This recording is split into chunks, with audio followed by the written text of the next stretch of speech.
Assalamualaikum warahmatullahi wabarakatuh. Anak-anak, gimana kabarnya? Ya, semoga kalian selalu dalam keadaan sehat ya. Jangan lupa tetap menerapkan protokol kesehatan. Baik anak-anak, untuk kelas 11, bab yang pertama kita pelajari adalah mengenai sel. Pada kesempatan kali ini, Ibu akan menjelaskan bab sel dengan subbab komponen kimiawi sel. Simak ya. Sel, komponen kimiawi sel pada sel hewan dan sel tumbuhan.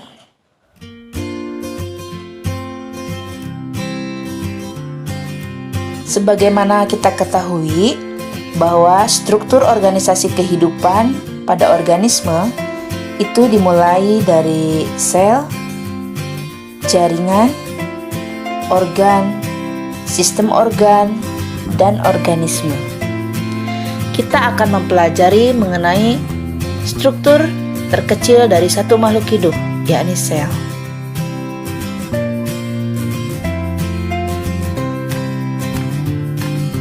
Teori sel menurut Matthias Leiden dan Theodor Schwann ini bahwa sel hidup berisi cairan sitoplasma yang mendukung segala aktivitas dasar makhluk hidup. Sehingga muncul pernyataan bahwa semua makhluk hidup tersusun dari sel. Ini adalah bunyi dari teori sel menurut Leiden dan Schwann. Adapun fungsi dari sel adalah yang pertama sebagai unit kesatuan struktural atau struktur dasar penyusun makhluk hidup. Ini dikemukakan oleh Leiden dan Schwann. Kemudian selanjutnya unit kesatuan fungsional, bahwa sel itu memiliki sitoplasma, inti sel dan organel-organel yang dapat melaksanakan fungsi tertentu. Teori ini dikemukakan oleh Mark Schultz. Sedangkan fungsi sel selanjutnya bahwa sel adalah unit kesatuan hereditas, memiliki kromosom, dan kromosom ini berfungsi sebagai pembawa dan pewaris informasi genetis dari satu generasi ke generasi berikutnya atau diturunkan. Ini adalah menurut Suffon dan Boveri. Nah, apa saja komponen kimiawi sel? Komponen kimiawi sel ini terdiri dari dua kelompok. Kelompok yang pertama adalah komponen organik, di mana komponen ini adalah komponen yang berasal dari makhluk-makhluk atau benda-benda hidup. Komponen yang kedua adalah komponen anorganik, yang merupakan komponen penyusun kimiawi sel yang berasal dari hasil atau proses alam. Nah, kita dapat singkat komponen ini menjadi kapalan. Kapalan, K untuk karbohidrat, P protein, A air, L lipid, AN asam nukleat. Yang mana saja komponen organik? Komponen organik ini karbohidrat, protein, lipid, dan asam nukleat. Sedangkan anorganiknya ini adalah air dan mineral. Diulangi, komponen organik, karbohidrat, protein, lipid, dan asam nukleat. Sedangkan anorganik ini meliputi air dan mineral-mineral. Nah, kita bahas satu persatu dari komponen kimia sel ini. Yang pertama, karbohidrat. Berdasarkan fungsinya, karbohidrat ini dikelompokkan menjadi 3, yakni karbohidrat sederhana, karbohidrat rantai panjang, dan karbohidrat rantai panjang sebagai komponen struktural, organel, dan bagian sel lainnya. Karbohidrat sederhana ini berfungsi sebagai sumber energi di dalam sel. Karbohidrat rantai panjang tadi ada yang berfungsi sebagai cadangan energi dan ada juga yang menjadi komponen struktural organel dan bagian sel.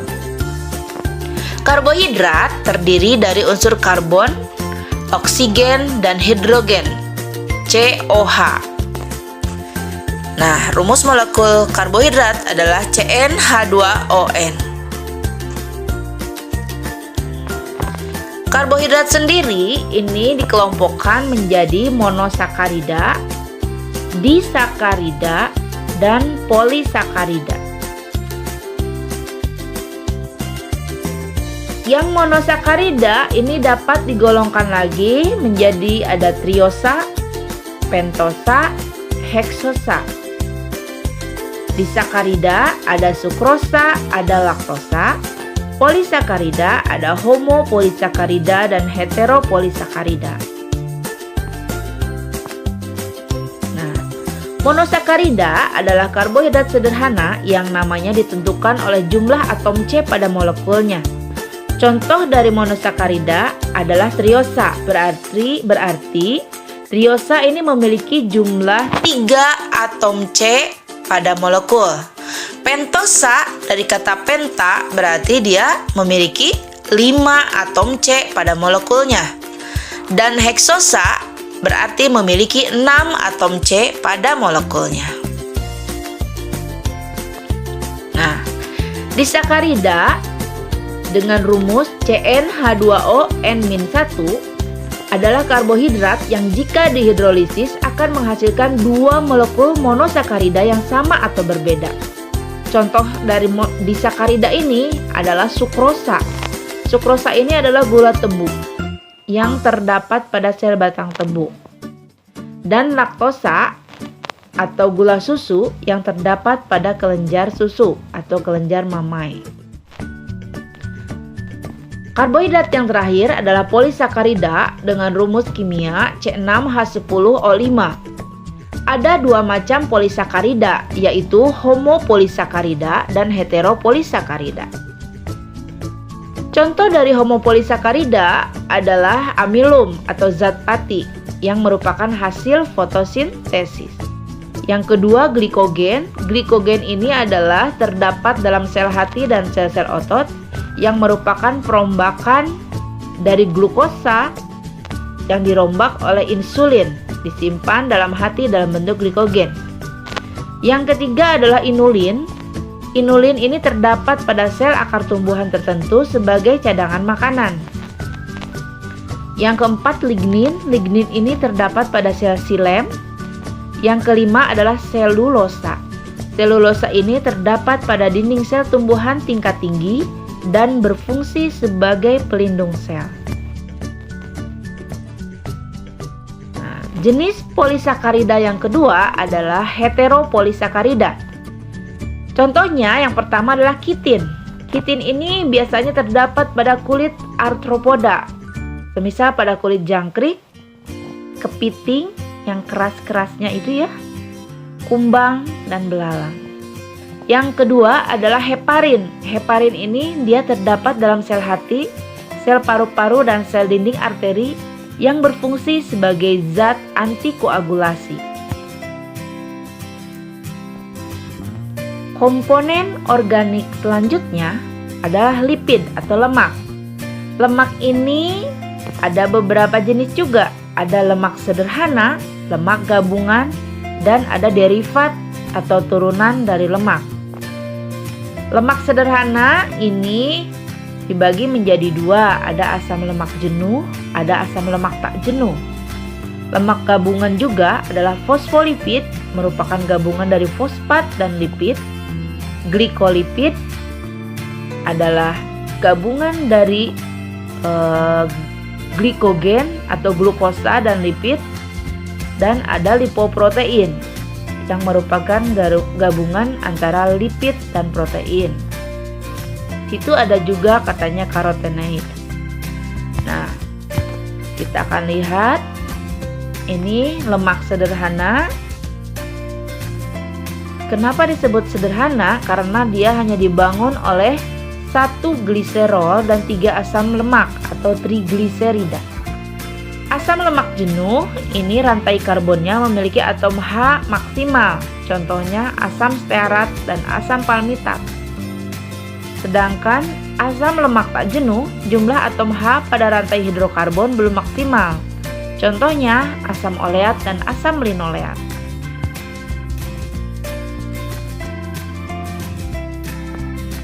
Untuk lobak gabungan, ini tadi sudah dijelaskan, dia jika dihidrolisis akan menghasilkan asam lemak, alkohol dan zat-zat yang lain. Contohnya tadi fosfolipid, glikolipid, lipoprotein, dan karotenoid. Sedangkan derivat lemak atau turunan lemak, contohnya ini adalah steroid. Steroid ini merupakan senyawa turunan lemak dengan rantai hidrokarbon berbentuk cincin. Steroid terdapat pada protoplasma sel hewan. Komponen organik selanjutnya adalah protein. Protein ini adalah senyawa kimia yang sangat kompleks dan memiliki dua peran utama, yaitu peran katalitik dan peran mekanik. Untuk gambaran dari rumus senyawa protein dapat kita lihat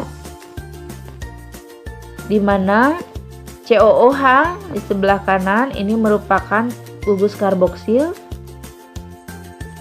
Di tangan C yang lainnya di sini ada NH2 adalah gugus amino. Yang tangan C ke atas ini gugus hidrogen. Yang selanjutnya R ini adalah varian pada berbagai asam amino. Nah, contoh protein sederhana adalah albumin dan globulin.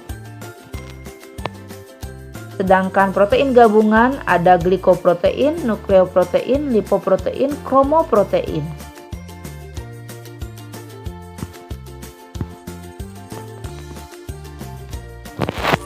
Nah, komponen organik yang terakhir adalah asam nukleat. Asam nukleat ini ada dua jenis, ada RNA, ada juga DNA. RNA adalah asam ribonukleat dan DNA adalah asam deoksiribonukleat. Masing-masing memiliki dua jenis basa, yakni basa purin dan basa pirimidin. Nah, untuk DNA, basa purinnya terdiri dari adenin dan guanin. Sedangkan basa pirimidin pada DNA ini ada dua juga, sitosin dan timin. Sedangkan untuk RNA, basa purinnya adenin dan guanin, basa pirimidinnya adalah sitosin dan urasil. Nah, itu tadi adalah tentang komponen kimiawi sel. Nah, seperti teman-teman ketahui, ini pernah kita pelajari di tingkat sebelumnya di SMP, bahwa sel itu memiliki dua struktur jenisnya ya. Ada yang sel prokariotik, ada sel eukariotik. Sel prokariotik ini adalah sel yang tidak memiliki membran inti. Jadi dia tidak memiliki inti sel, sehingga substansi genetik atau materi genetik dia tersebar di dalam sel tersebut. Contoh dari prokariotik ini adalah kelompok Archaebacteria dan Eubacteria. Sedangkan tipe kedua, yakni eukariotik, ini adalah tipe sel yang memiliki membran inti dan memiliki ukuran lebih besar dibandingkan dengan sel prokariot. Nah, kingdom makhluk hidup yang memiliki tipe sel eukariot ini adalah protista, fungi, plantae, dan animalia.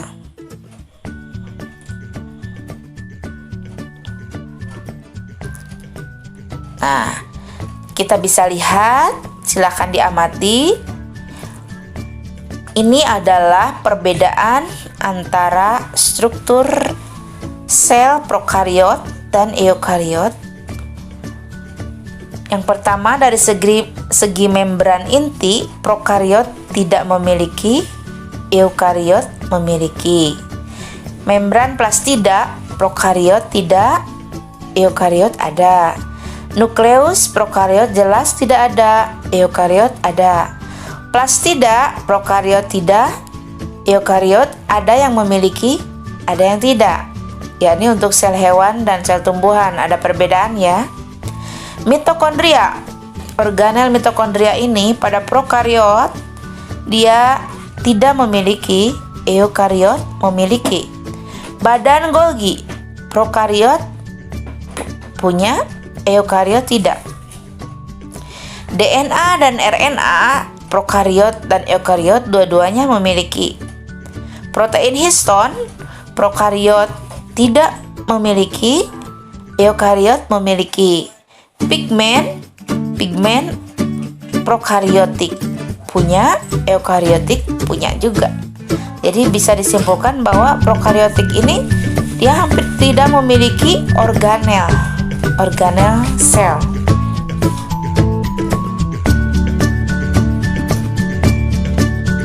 Nah, ini adalah gambar dari sel eukariot dan prokariot. Kita lihat, kita bandingkan, silakan diamati.